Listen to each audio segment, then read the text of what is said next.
All right, everybody.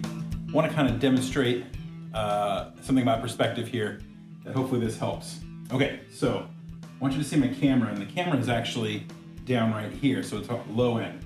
So I'm going to try and use this character here and try and put my camera eye level with her. So I'm going to put it right up against there, and that's going to be eye level. So this is an eye level view of the street here. And you can see some of the lines are going up and converging upwards, and some are going down towards our horizon line, which is even with our camera's level, or the eye level of the character here. Now, the horizon line is going to stay even with the camera, even when I move it, right? So watch, I'm going to go low. I'm going to put the camera right on the table, and it's this lower, it's on the lower part of the phone here. So now, the horizon line's even with the camera, and you can still see some of the lines of the sidewalk going up, and you see a lot of the lines now from the buildings going down. So let's go higher now. So if I raise my camera higher, I'm getting a high angle. The character's right there. Getting a high angle, and now the horizon line is still even with the camera.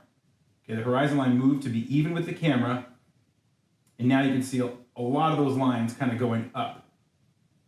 Okay, and I can make all the lines go up. If I go even higher, then I can see them all trying to converge up towards the point that's, a lot higher now because it's even with my phone.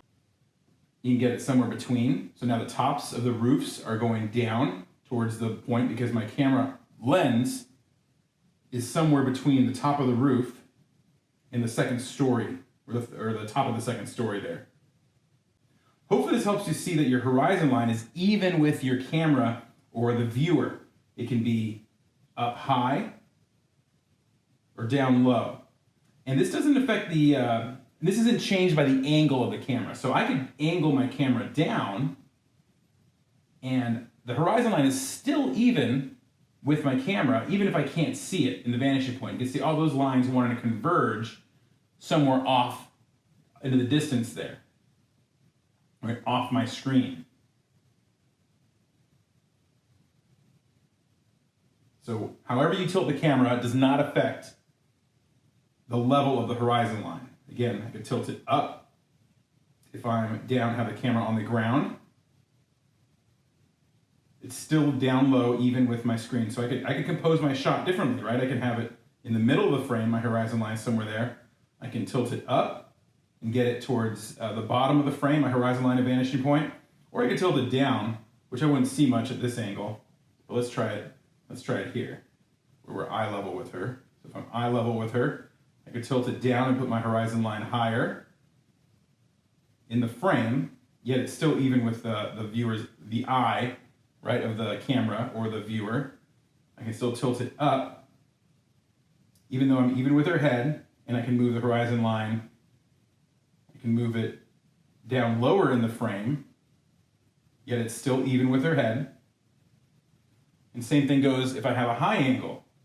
I can pull the horizon line even off the page or off the screen, or I can still put it low. I can still have a high angle and have my horizon line lower by angling my camera up.